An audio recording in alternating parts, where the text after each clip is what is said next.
अरविंद बरनवाल अपने YouTube channel study league by Arvind sir के माध्यम से आप सभी दर्शकों को हार्दिक शुभकामनाएं।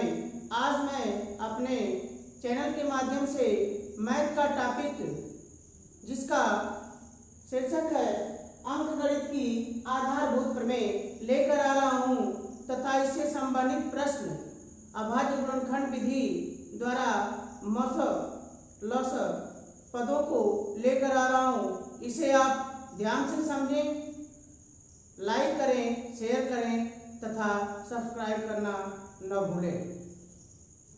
तो अंकगणित की आधारभूत प्रमेय, fundamental theorem of arithmetic, fundamental theorem of arithmetic. तो हमारी प्रमेय है प्रत्येक भाज्य संख्या को अभाज्य संख्याओं के एक गुणनफल के रूप में व्यक्त किया जा सकता है तथा यह गुणनखंडन अभाज्य गुणनखंडों के आने वाले क्रम के बिना अद्वितीय होता है। अर्थात हम कह सकते हैं कि किसी भी भाज्य संख्या का गुणनखंड हम अभाज्य संख्याओं के रूप में कर सकते हैं और यह क्रम हमारा अनिश्चित होता है। जैसे यदि हमें 42 का गुणनखंड करना हो तो गुणनखंड करने के लिए जैसे पहले हम 2 से इसको कटाएंगे तो हमारा मान हो गया 21, पुनः 3 से कटाएंगे तो 3 7 21, पुनः हम 7 से कटाएंगे इसको तो 7 एकम 7 और यह हम तब तक कटाते हैं जब तक कि अंतिम मान हमारा 1 न प्राप्त हो।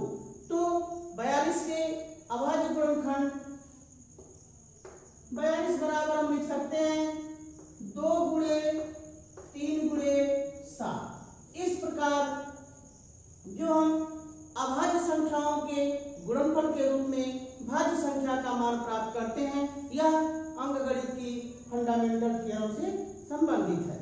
अब इसी आधार पर हम 2 या 2 से अधिक संख्याओं के लस और मस के बारे में अध्ययन करते हैं।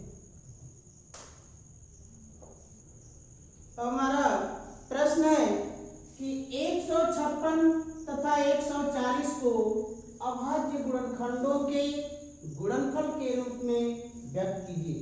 तो 156 और 140 का हमें अभाज्य गुणनखंड करना है। तो जब हम 156 का गुणनखंड करते हैं तो 156 हम ऐसे, चूंकि इकाई के स्थान पर सम संख्या है तो हम 2 से कटाते हैं। तो यहाँ हम लिख देंगे 2, तो 2 सत्ते 14, 1 बच गया, 6 उतार दिए, मान हो गया हमारा 16, तो 2 अट्ठे 16। अब पुनः हम 2 से कटाते हैं तो 2 तिया 6, 1 बच गया, 8 उतार दिए 18, तो 2 9 18। पुनः हम 39 को 3 से कटाते हैं तो 3 एकम 3, 3 तिया 9। पुनः इसे हम 13 से कटाते हैं तो 13 एकम 13। अर्थात 156 के अभाज्य गुणनखंड 2, 2, 3 और 13 है। अतः हम कह सकते हैं कि 156 बराबर 2 गुणे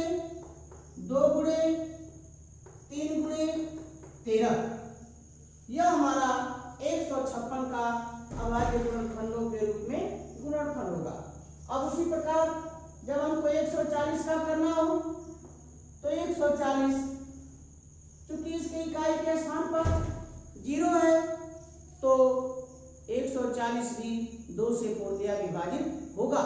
तो हम जब 2 से कटाते हैं तो 2 7 14, 0 में भाग नहीं जाती, 0 बार भाग ले जाएंगे, 70 हो गया। पुनः हम 2 से कटाते हैं तो 2 तिया 6, 1 शेष बचा, 0 उतार दिए, 10 हो गया, तो 2 पचे 10 अर्थात 35 हो गया। अब पुनः इसे हम 5 से कटाते हैं तो 5 सत्ते 35, पुनः जब 7 से कटाएंगे तो 7 एकम 7, तो यह हमारा मान हो गया 140 का अभाज्य गुणनखंड मिला हमें 2, 2, 5 और 7।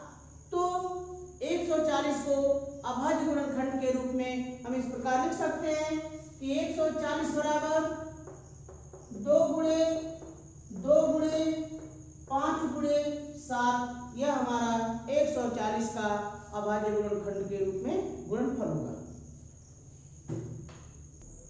अगला प्रश्न हमारा, अभाज्य गुणनखंड विधि द्वारा निम्न पूर्णांकों के एचसीएफ तथा एलसीएम ज्ञात कीजिए तथा इसकी जांच कीजिए कि दो संख्याओं का गुणनफल बराबर एचसीएफ गुणे एलसीएम। यानी इस प्रश्न में हमें दी गई संख्याओं का अभाज्य गुणनखंड विधि द्वारा एचसीएफ और एलसीएम दोनों प्राप्त करना है। पुनः उसके बाद हमें यह जांच करना है कि दोनों संख्याओं का गुणनफल उनके एचसीएफ और एलसीएम के गुणनफल के बराबर है। तो सबसे पहले हम एचसीएफ और एलसीएम के बारे में चर्चा करते हैं। तो पहला मान हमारा दिया है, पहला प्रश्न 26 और 92, दूसरा हमारा है 15 और 21। तो 26 और 92 का हम एचसीएफ ज्ञात करते हैं। तो 26 का गुणनखंड हमारा 13 गुना के 26,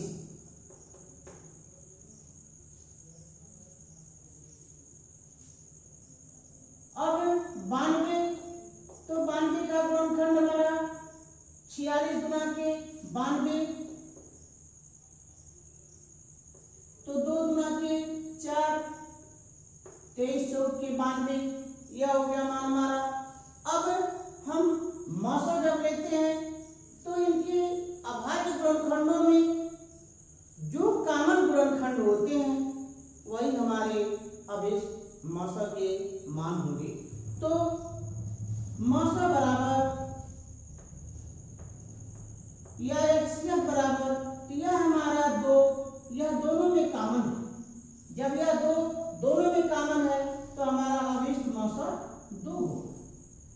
अब हम लसा की जब बात आती है पुनः हमारा, तो 26 और 92, 26 92, जब हम इसको 2 से कटाते हैं तो यह हो जाएगा मान हमारा 13 और यह हो जाएगा मान हमारा 46। पुनः हम 2 से कटाते हैं, क्योंकि 13 में 2 से भाग नहीं जा सकती तो 13 को हम सीधा से उतार देंगे, 46 में भाग हमारी जाएगी 23 बार, तो यहाँ हो गया हमारा 23। अब उसके बाद हम 13 से कटाते हैं तो 13 एकम 13, यह पुनः हमारा 23 उतर जाएगा, क्योंकि 23 में 13 से भाग नहीं जा सकती।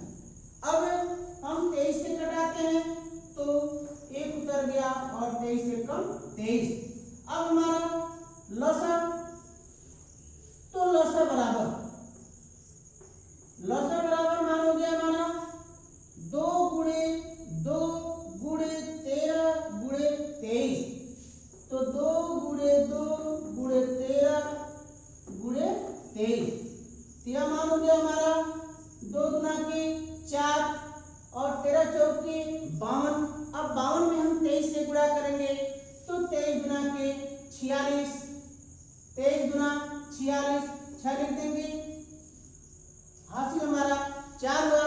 फिर 23 25 115 और 4 हो जाएगा हमारा 119, यानी हमारा लसा हो गया 1196। अब उसके बाद पुनः अब जैसा कि दिया है कि दो संख्याओं का गुणनफल बराबर एचसीएफ इंटू एलसीएम, तो दोनों संख्याओं का गुणनफल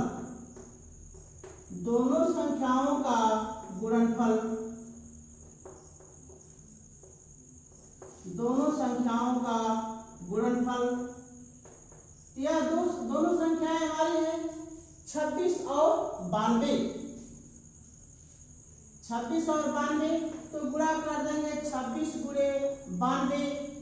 अब हम 26 में 92 का गुणा करते हैं, तो जब हम 26 में 92 का गुणा करते हैं तो मान हमारा हो जाएगा, अब 26 गुना के 52 को 2 हासिल 5 और पुनः 26 का हम 9 में गुणा करते हैं तो मान हमारा हो जाएगा 234।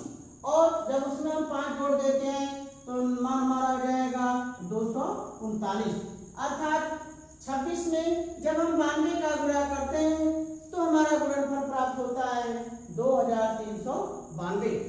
अब हम लसा और मसा दोनों का आपस में गुणा करते हैं तो लसा गुणे मसा, यह मान हो जाएगा हमारा, लसा का मान है 1196 गुणे मसा का मान हमारा है 2। तो जब हम 1196 में 2 से गुणा करते हैं तो मान हमारा 2 छक्के 12, 2 9 18, 19, 2 1 कम 2 1 3 2, यानी यह मान हमारा हो गया 2392।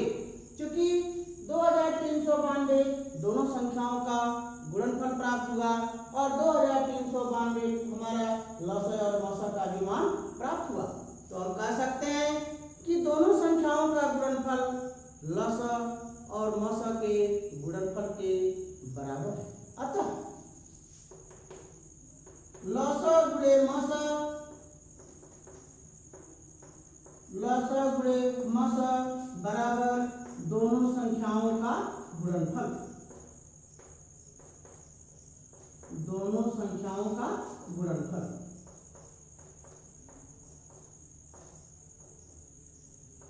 इसी प्रकार जब हम 15 और 21 को लेते हैं तो 15 और 21 का लसा ज्ञात करते हैं, फिर मसा ज्ञात करते हैं। तो जब हम 15 और 21 को लेते हैं तो 15 का मान हो जाएगा हमारा 3 गुणे 5 और 21 का मान हो जाएगा हमारा 3 गुणे 7। तो मसा हमारा हो जाएगा, क्योंकि 3 दोनों में कॉमन है तो मसा बराबर मान हो जाएगा हमारा 3। अब लसा की बात आती है तो लसा बराबर 3 कॉमन है तो हम इसको एक बार लिख देंगे, उसके अलावा जो भी मान बचते हैं उसको गुणनफल के रूप में लिख देते हैं, या इस प्रकार भी हम उसका खंड करके लिखते हैं। तो लसा हो जाएगा हमारा 3 गुणे 5 गुणे 7, तो 3 पचे 15, 15 7 105। अब हम निकालेंगे लसा गुणे मसा का मान, तो लसा गुणे मसा, लसा गुणे मसा तो बराबर 3 गुणे 105, यह मान हो जाएगा हमारा 315। अब लसा और मसा का जब गुणनफल हमारा 315 प्राप्त हुआ, अब हम दोनों संख्याओं का गुणा करते हैं तो दोनों संख्याओं का गुणनफल, दोनों संख्याओं का गुणनफल, दोनों संख्याओं का गुणनफल यह हो जाएगा मान हमारा, संख्याएं हमारी हैं 15 और 21, तो गुणनफल हो जाएगा हमारा 15 गुणे 21, यह मान हम लिख देंगे 15 गुणे 21। अब जब 15 में हम 21 से गुणा करते हैं तो 15 एक कम 15, 5 हो गया, हासिल हमारा 1 हुआ, तो 15 गुना 31 और 1 31, यानी हो गया मान हमारा 315। अब हम देखते हैं तो लसा गुणे मसा का मान हमारा 315 और दोनों संख्याओं का गुणनफल भी हमारा 315। अतः हम कह सकते हैं कि लसा गुणे मसा बराबर दोनों संख्याओं का गुणनफल, और ये हमारा एक फार्मूला भी बन जाता है। तो हमारा अगला प्रश्न 26 तथा 91 का मसा 13 है तो इनका लसा ज्ञात कीजिए। जैसा कि अभी फार्मूला पढ़ा गया पिछले प्रश्न में कि लसा गुणे मसा बराबर दोनों संख्याओं का गुणनफल। सूत्र हमारा कि लसा गुणे मसा बराबर दोनों संख्याओं का गुणनफल, दोनों संख्याओं का गुणनफल।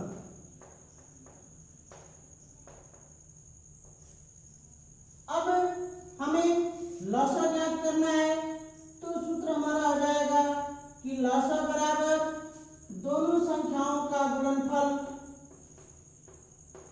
दोनों संख्याओं का गुणनफल बटा मसा।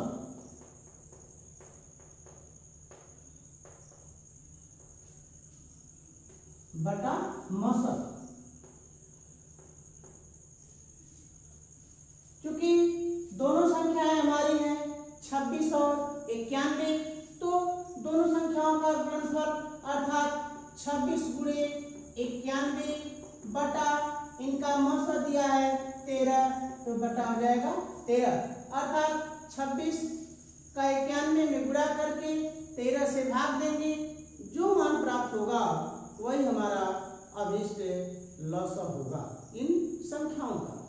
तो अब चूंकि 13 से हम कटा देते हैं तो 13 कम 13 और 13 गुना के 26, तो जब हम कटाते हैं 13 कम 13, 13 गुना के 26, तो अंश में मान हमारा हो गया 2 गुणे 91, अर्थात 2 का हम 91 में गुणा कर देते हैं, तो 2 कम 2, 2 9 18, अर्थात यह मान हमारा प्राप्त होता है 182। अतः हम कह सकते हैं कि 26 और 91